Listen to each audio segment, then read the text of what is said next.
Good afternoon, everyone. Midday, 12 o'clock. Okay. Okay. As I told today, we are going to start a new lesson from the textbook, Indian Constitution at Work. So last 2 weeks, we learned the chapter legislature. Hope all the aspects of legislature is clear for you people, or all the topics are clear for you people. Again, you have time for revision. Okay, for the examination, that chapter is included. Okay, for our first time examination. Then next week, 2-3 days, we will use to revise. Okay, so legislature class test will be there on Tuesday. Okay, the coming Tuesday, a small class test will be there for the chapter legislature. So please relearn that chapter for the class test. Clear, everyone? Okay. So, Mr. Class Leader, please inform to our beloved students, basically, who are they? Mr. Omar and Abhijit. Then, two girls are there, Basuri Girish, Sandra Sunil Kumar. Okay. So, it is your responsibility, Mr. Kevin. Okay, anyway, I will call them. Don't worry. Okay, I will upload this message in the class group. Okay, so prepare for the class test. Okay, fine. So class time we will complete that test. Okay, so because Tuesday we have 2 periods. Okay, one period we will use for revision, or okay, the morning period we can use for revision, and evening we can write the examination. Clear? Okay, so Tuesday, Abraham is happy with that. I think so. What happened, Abraham? No revision is necessary. You will revise that. Okay, okay. So revision not needed. It seems. That's what Abraham says. Okay, so I will continue the same chapter, executive on that day, morning session, and afternoon examination is there. So please learn for that. So 2 days are there for you today. I mean, Sunday is there for you for the preparation. Okay, prepare well for the examination. Okay, for the class test. Okay, so welcome back. Here you can see the chapter executive, chapter number 4, new textbook, executive. So we know that there are 3 organs for the government, right? That are the legislature, executive, and the judiciary. Okay, legislature, executive, and the judiciary are the 3 organs. Okay, the previous chapter we learned properly about the legislature. Okay, what are the important functions of legislature? Okay, the most important function of the legislature, as we know, what is that, Abraham? What is the most important function of the legislature?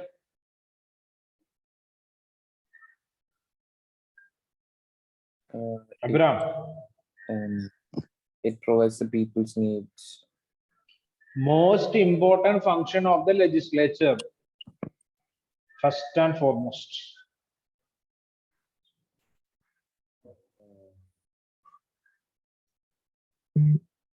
Lawmaking. Okay, fine. Okay, so what is the doubt in that? Okay, I think, but it is lawmaking. Okay, legislature is, or it is basically designed for making the laws. Clear or not? This is one of the organ of the government, and the main function of the legislature is nothing but lawmaking. Numerous other functions also are there, but the important function is what is that? Lawmaking. Okay, clear. So next to an executive's function, it is enforcing the law. Clear.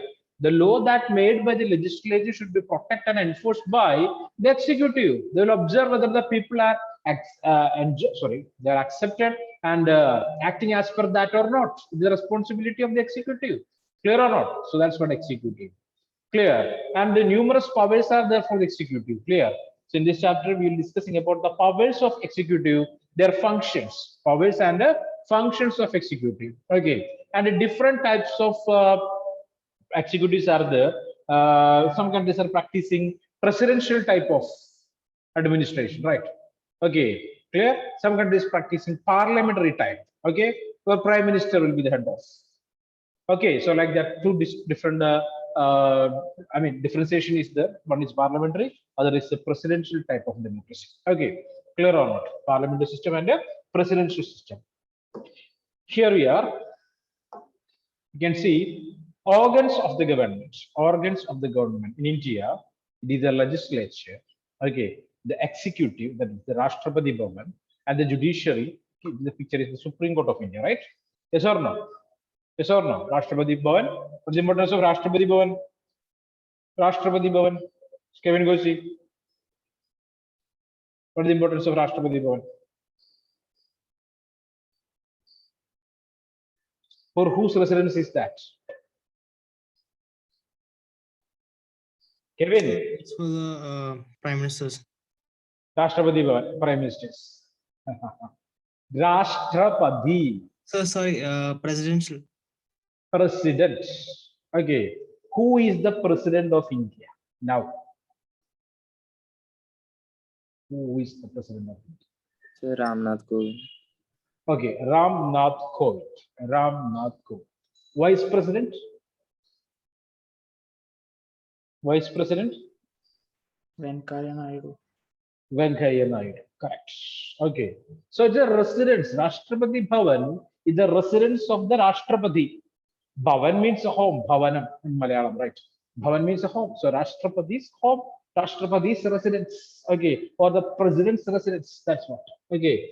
And the judiciary, the Supreme Court, the apex authority, right or not? Clear. Okay. So lower courts are there, but the Supreme Court is the apex one. Okay. Topmost level. The legislature, okay, it is the parliament house, right?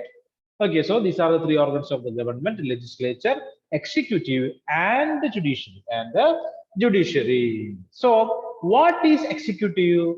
Okay, what is executive? The next question for us. Okay, what is executive? Here it is. Executive gives effect to the laws made by the parliament or the legislature. Clear? First point, write down. Okay. Executive gives effect to the laws made by the parliament. Made by the parliament.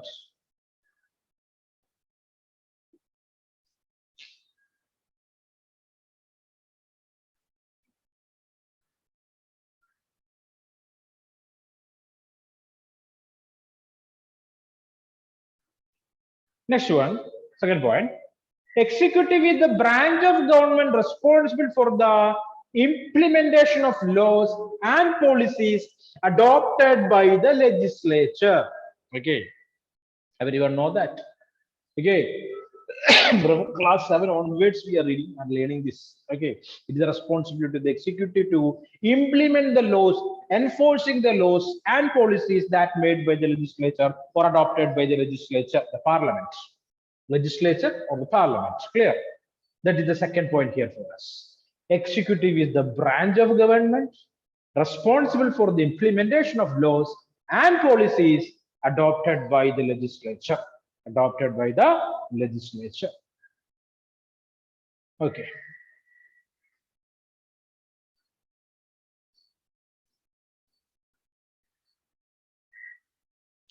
Okay, no doubt in this, right?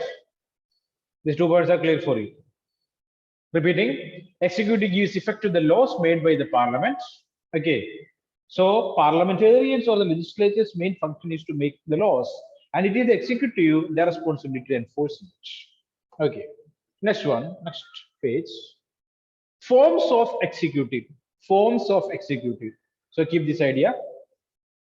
Very important for us. It is basically 2 types. Parliamentary executive and political executive. Parliamentary executive and political executive. Parliament, sorry, not parliament, permanent executive and political executive. Okay, permanent executive and political executive. It's my mistake, it's a tongue slip. Don't misunderstand here. It is permanent, not the parliament, but permanent. Okay, permanent executive and political executive. Political executive. Okay. So executive, we are able to, or we can classify that into 2. Okay, what is that? What are they? Permanent executive and political executive. So what do you mean by permanent executive? Permanent executive. Permanent executive. All are. If any answers are there, means you can. Come on. The civil servants. Yeah, of course. Okay. The bureaucrats. Clear. Might the government will change. Okay. Political parties will, you know that they will make the government, right or not? So in each and every election, it will be different political parties. Chances are there for almost all the political parties to make the government. So government will change, ministers will change, but these bureaucrats, okay, clear or no? Rare cases only, clear? Hmm? Clear or no? So they will remain in the service up to the age of their retirement. Clear? 56, 57, 58, something like that. Clear? They will remain in the post up to the age of their retirement. So they are termed as, for that people, they are belong to this category. What is that? Permanent executive, the bureaucrat, the civil servants, the bureaucrats. Okay, permanent executive. Next, political executive, the government. Clear or not? Including the ministers, the cabinet ministers, the prime minister. Okay, all that group is termed as what? Political executive. Okay, their tenure we know that it is maximum 5 years. Clear? In some special cases, it may be 6 years when in emergency or an external conflict or something like that. Okay, or a war. Okay, 6 years. After that, anyway, a new election should be there. Clear? So please keep that idea in your mind. So we can divide into two: permanent executive and political executive. Permanent executive and political executive. Okay. So here you can see civil servants who are responsible for day-to-day administration. Okay, might the ministers unaware about the procedures, clear or not? Okay, but the civil servants are the people, they know all the official procedures, okay, perfectly, okay, because they trained for that. Clear? They trained for that. So permanent executive, it's include or that constitute the civil servants who are responsible for day-to-day administration, and the political executive, it is the president, prime minister, the ministers who are responsible with the framing of policies. Clear? Okay, that's what political executive, including the president, prime minister, the ministers, and they are responsible for framing policies and programs of that government. Clear? Clear? And it is the responsibility of the civil servants to enforce that. That is another thing. So we are able to divide the executive into permanent and political executive. Okay, permanent executive and political executive. Keep that idea in your mind. So permanent executive consists of the civil servants who are responsible for day-to-day administration. Okay, civil servants, we don't think that it is only the IAS, IPS officers, right? Okay, all the officers. Okay, clear. They are responsible to do that. Political executive, presidents, prime ministers, ministers, again, who are responsible with the framing of policies and programs. Okay, now down.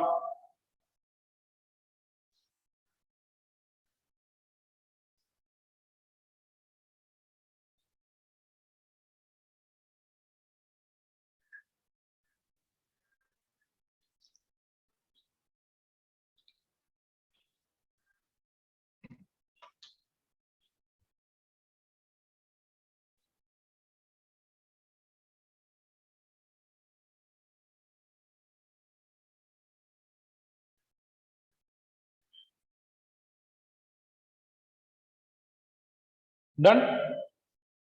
Okay, moving forward. Okay, types of executives. You can see. Excuse me, sir. Hello. So can you show previous slide, please? Sure.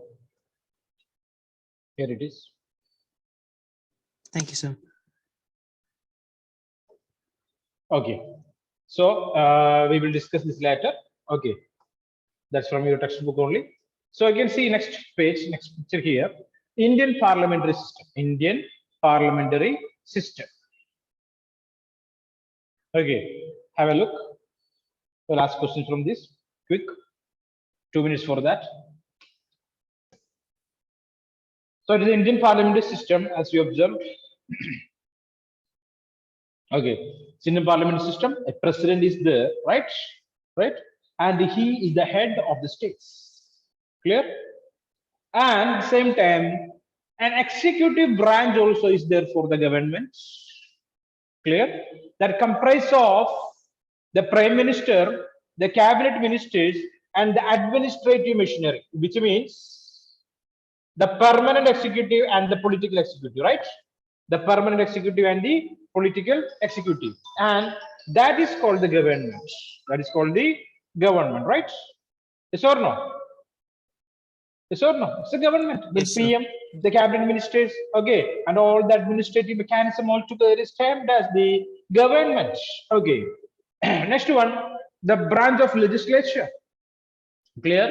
So we are following bicameral legislature as we studied earlier. Okay, comprised of two houses, Rajya Sabha and Lok Sabha, and the government is accountable to whom? The parliament, right? For these houses, Rajya Sabha and Lok Sabha. And Lok Sabha has the power to initiate non-confidence against the government. Okay, if there is no clear majority, they can move the no confidence motion. Clear? No confidence motion. So basically, the Indian parliament system owes to the Westminster system of England. Clear? Administrative system of England. There, it's a region. Okay, Westminster system in England. So basically, Indian parliamentary system is based on English system, right? Why is that, or what is the reason for that? Why it is so? Why Indian system is always equal to English system? Tell me. Come on. Simple answer. Use your logic and tell. Sir, can you repeat the question, please? Okay, I told you we are following the Westminster system, or basically the English parliamentary system. Okay, why it is so? Sir, because we were held captive by the British people before Nepal. Definitely. Okay, nearly 2 centuries, right? 190 years. Okay, completely they ruled our country, and even the parliament building is constructed by those people, right? The Britishers, right? So we are following that system. Okay, Westminster system of English system we are following. So, of this idea is clear for you people. Okay, so what the importance here? Legislature is the executive is the, so some connections are there between legislature and executive. Last year chapter we studied about legislature is able to control the executive through different mechanisms. Okay, four mechanisms are there. Okay, this is the most important one. You know that it is the no confidence motion. No confidence motion there. Okay, clear? Okay, next one.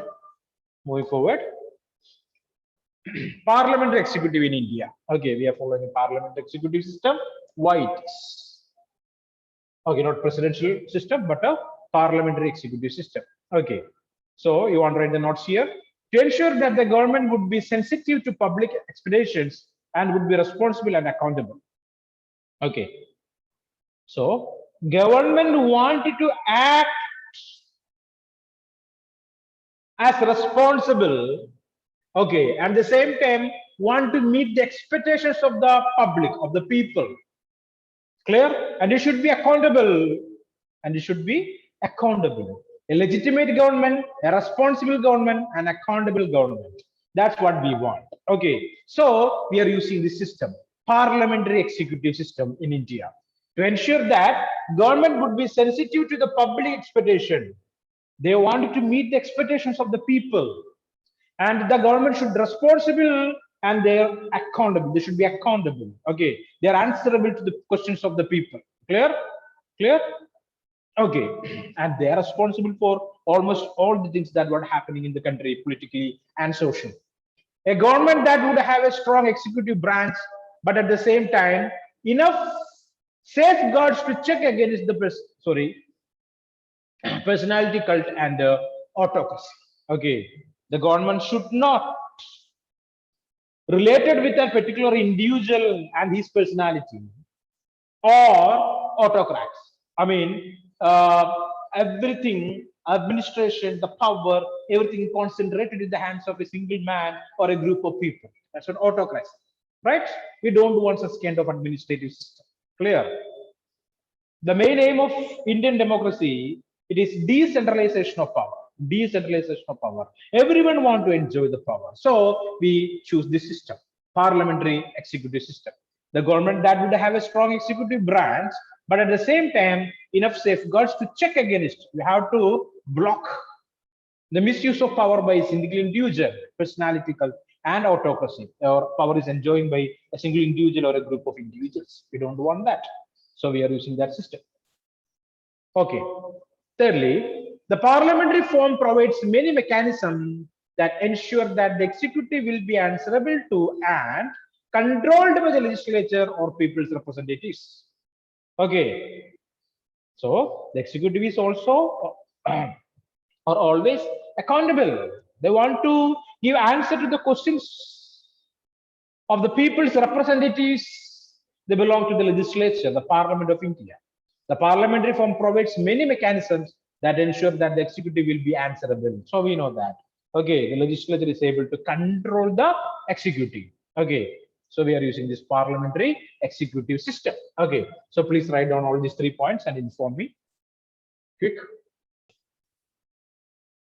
Next slide for us. Parliamentary executive in India. Related with Article 74(1).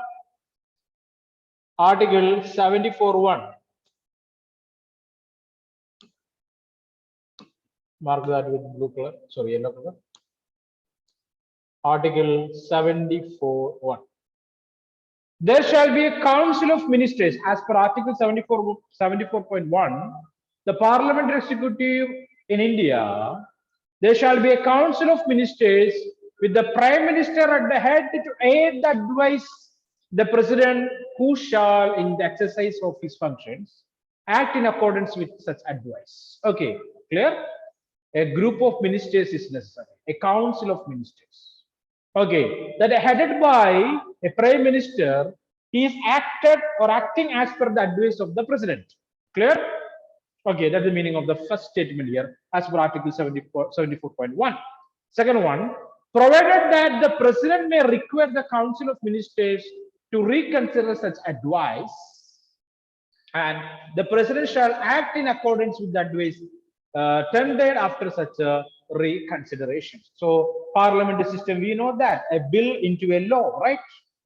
Okay, so the ministers are able to inform the, I mean, that is basically the prime minister, right or not? Okay, clear or not? So the decisions of the cabinet ministers will inform to the president by the prime minister only. Okay, and the president can inform the prime minister of the council of ministers to reconsider that.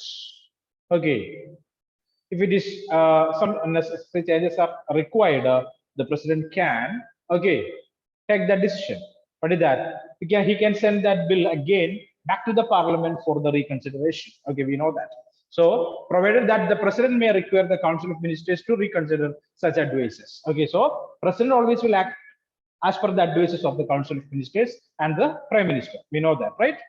And the president shall act in accordance with the advice tendered after such a reconsiderations always. Okay, completed.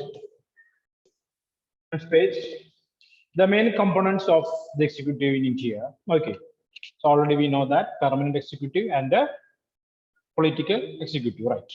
So main components, it is the president of India, the vice president, prime minister and the cabinet minister, the council of ministers. Okay, and the bureaucrats, officials, right?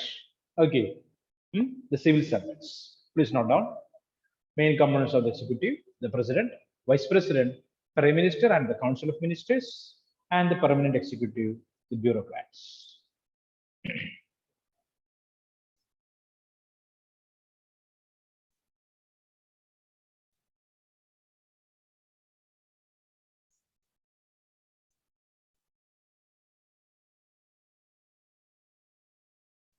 And homework for you people.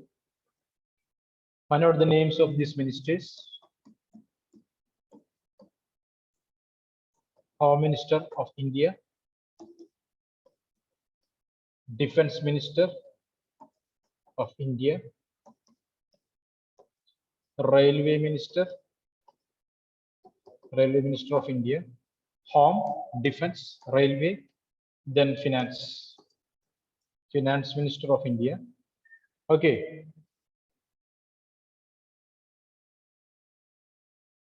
Foreign Affairs.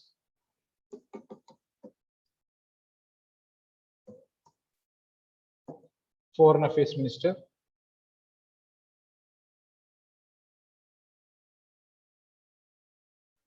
Okay. Find out the names of these ministers. Foreign Affairs Minister, Home Minister, Defense Minister, Railway Minister, and the Finance Minister of India.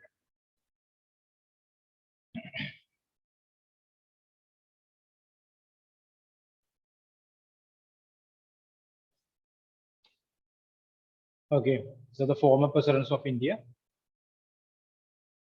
We want to write, you can write. General knowledge.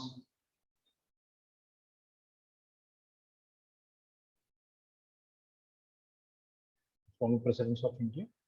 Dr. Rajendra Prasad, Sarvepalli Radhakrishnan. Okay, Gyani Singh, Neelam Sanjeev Reddy, Fakhruddin, V.V. Giri, Zakir Hussain, Ramaswamy, Shankar Del Sharma, K.R. Narayana, APJ Abdul Kalam, Pratibha Patil, Pranab Mukherjee, and now it is Ramnath Kovind.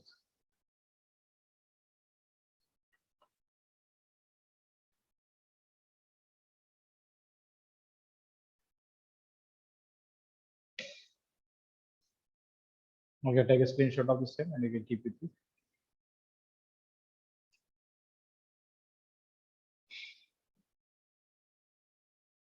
And presidential election in India, did the PR system, you know that, right? Proportional representation, right? We already studied these systems there, right? First was the post system and the proportional representation system. Okay, for the president election, it's an indirect election, proportional representation. Electoral college will be there for that. Okay, so elected members of the both houses of the parliament from Rajya Sabha and Lok Sabha, and elected members of legislative assemblies of the state. Okay, elected members from the states, state legislatures. Okay, and here, except nominated members and members of legislative councils. Okay, so legislative councils, members of legislative council, and the nominated members don't have the power to participate in the presidential election. Okay, right now, basically the system is termed as PR system. Learn properly for the class on Tuesday. Okay, Tuesday, learn well. Okay, the chapter is, what is the chapter is that? Abhiram? Legislature. Legislature. So learn well. The same time, preparation for the first time examination also want to start. I already posted the portion for the examination there. Okay, thank you.